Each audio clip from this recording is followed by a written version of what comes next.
这地上毁头了。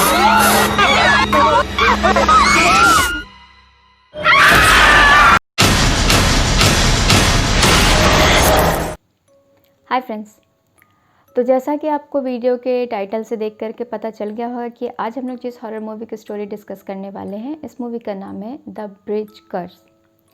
तो ये मूवी एक हॉरर मूवी है जो कि 2020 में रिलीज़ हुई थी और ये मूवी नेटफ्लिक्स पे अवेलेबल है। तो चलिए अब मूवी की कहानी को शुरू करते हैं।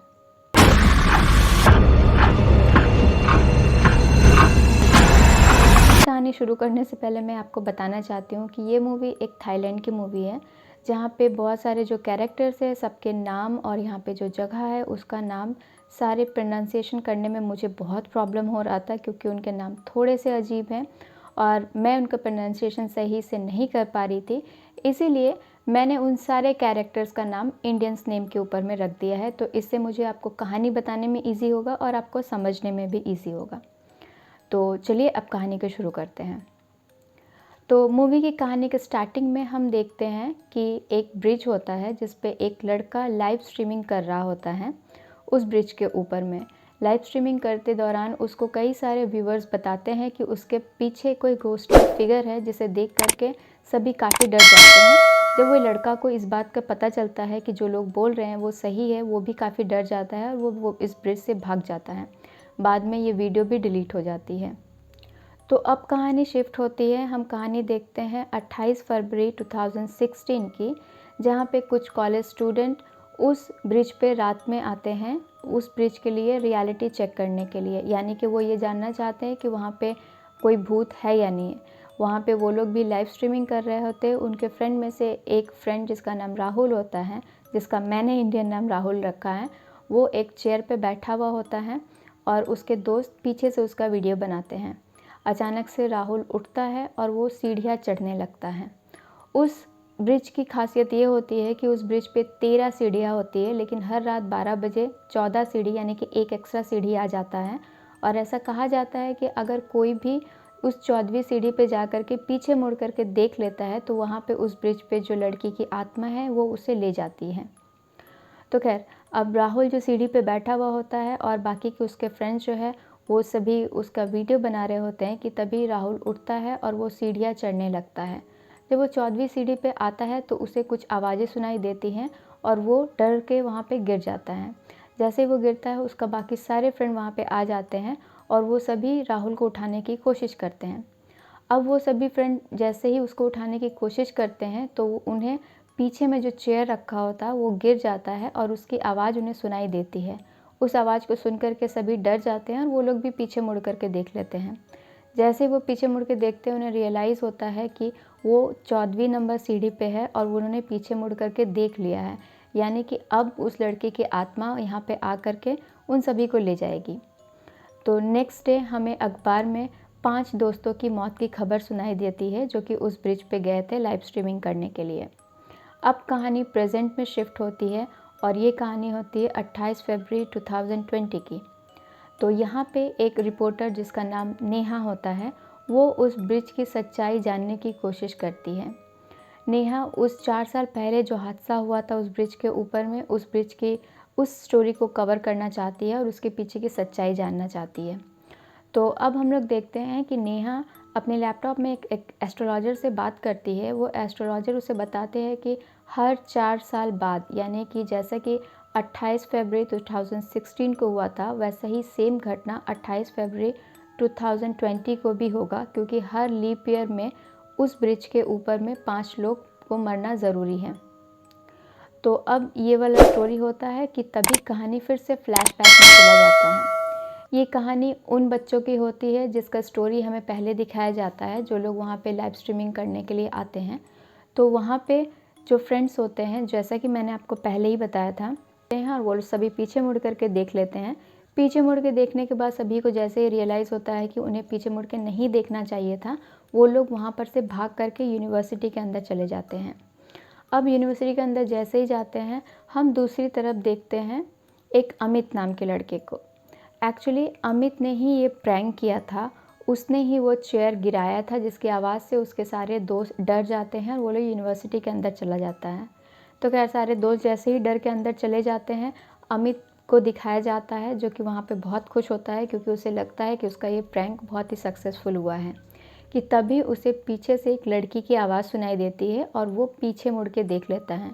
जैसे ही वो पीछे मुड़ के देखता है, उसे रियलाइज़ होता है कि उसने कितनी बड़ी गलती की है, यानी कि उसने भी पीछे मुड़ कर के देख लिया है। जब तक उसे इस बात का एहसास होता है, उसके कंधे पे एक लड़की का हाथ आता है जो कि उसे खींच करके लेके जाता है। अमित के जो दोस्त थे, यानी कि जो पांचों दोस्त अंदर में थे, वो लोग ये अमित को फ़ोन करते हैं कि वो कहाँ है, कि तभी उन्हें बाथरूम से कुछ आवाज़ें सुनाई देती हैं। उनका एक फ्रेंड यानी कि जो राहुल होता है, वो अमित को फ़ोन करता है, लेकिन वो फ़ोन नहीं उठाता है। दूसरी तरफ हम देखते हैं कि राहुल बाथरूम के अंदर में जाता है, उसे कई सारी आवाज़ें सुनाई देती हैं और वो देखता है कि पीछे में, यानी कि बाथरूम के बाहर में कोई है।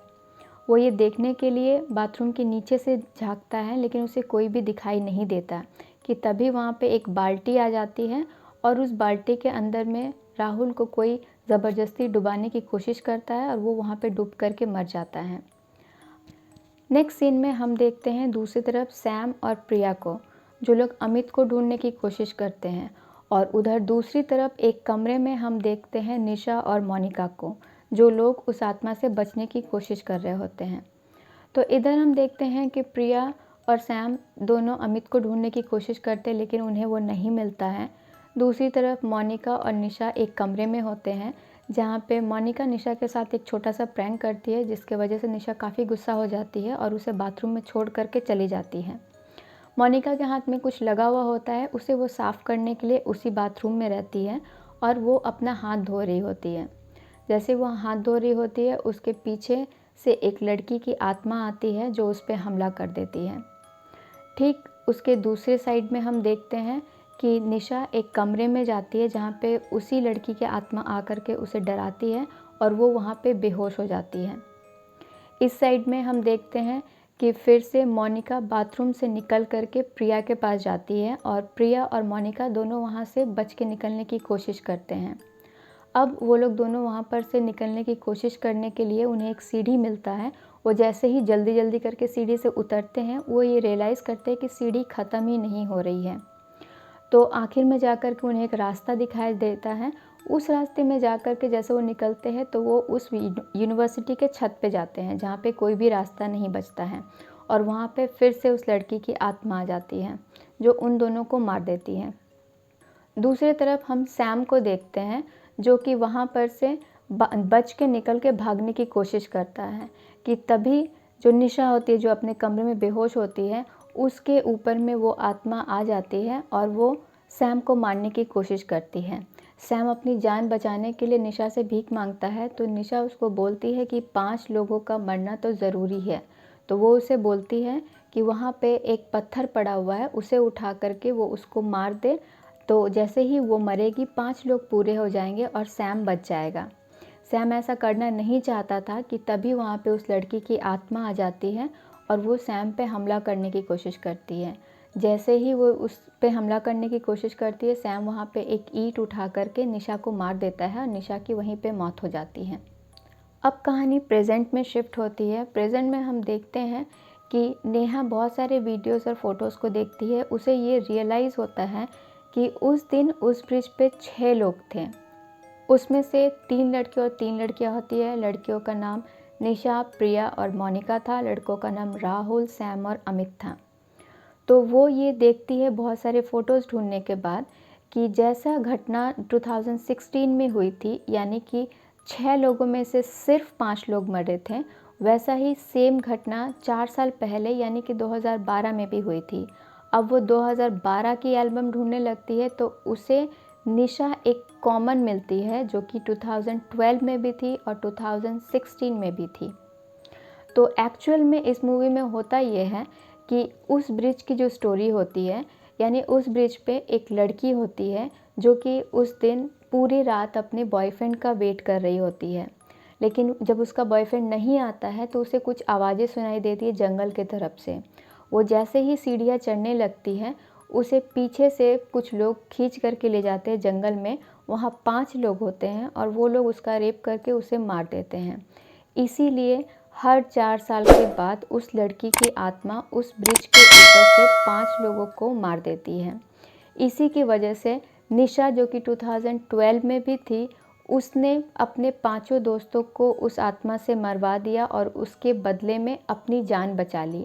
सेम निशा फिर से सेम 5 और लोगों को उस ब्रिज पे 2016 में ले गई और उस दिन भी 5 लोग मर गए थे, लेकिन उस दिन निशा ने नहीं बल्कि सैम ने उस आत्मा से अपनी जान का सौदा किया था और बाकी के 5 लोग मर गए थे।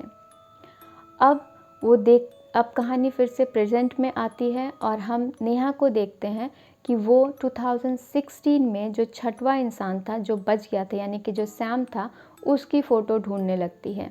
बहुत ढूंढने के बाद उसे सैम का पता चल जाता है और वो उसे देख कर के बहुत शॉक होती है। सैम वही इंसान है जो नेहा के साथ उस रिपोर्ट को कवर कर रहा होता है, यानी 4 साल पहले उस आत्मा के साथ सैम ने अपने जान बचाने के लिए समझौता किया था और उस समझौते के हिसाब से जो भी उस आत्मा के साथ अपनी जान बचाने का डील करता है, उसे 4 साल के बाद 5 लोगों को उस ब्रिज के ऊपर में लेकर के जाना पड़ता है ताकि वो आत्मा उसका जान ले पाए। तो अब नेहा को ये रियलाइज़ होता है कि सैम वही आदमी है जो 4 साल पहले बच गया था। तभी सैम एक ख़तरनाक सी स्माइल देता है और वो उसे बताता है कि उससे बचना मुश्किल है और उसे भी वही करना होगा। मूवी यहीं पे ख़त्म हो जाती है। तो आज की मूवी आपको कैसी लगी मुझे नीचे कमेंट करके ज़रूर बताइएगा। अगर आपको कोई क्वेश्चन हो तो मुझे आप कमेंट करके बता सकते हैं इस मूवी के लिए, क्योंकि थोड़ी सी स्टोरी कॉम्प्लिकेटेड है और आई एम सॉरी कि मैंने सारे कैरेक्टर्स के नाम हिंदी में मतलब इंडियन नाम रखे हैं, बिकॉज़ मुझे बहुत प्रॉब्लम हो रहा था इस स्टोरी को कंप्लीट करने के लिए, तो उसके लिए आई एम सॉरी। होप कि आप लोग समझ पाएंगे। तो अगर आपने अभी तक मेरे चैनल को सब्सक्राइब नहीं किया है तो प्लीज़ प्लीज़ प्लीज़ मेरे चैनल को सब्सक्राइब कर लीजिए। ये मेरे लिए बहुत ज़्यादा इम्पॉर्टेंट है, मेरे चैनल के लिए बहुत इम्पॉर्टेंट है। तो अगर आपको वीडियो अच्छी लगी हो तो प्लीज़ इसे लाइक कीजिए, अपने फ्रेंड्स के साथ शेयर कीजिए ताकि ज़्यादा से ज़्यादा लोग उसे देख पाएँ। और अब हम लोग मिलेंगे नेक्स्ट वीडियो में, तब तक के लिए बाय बाय।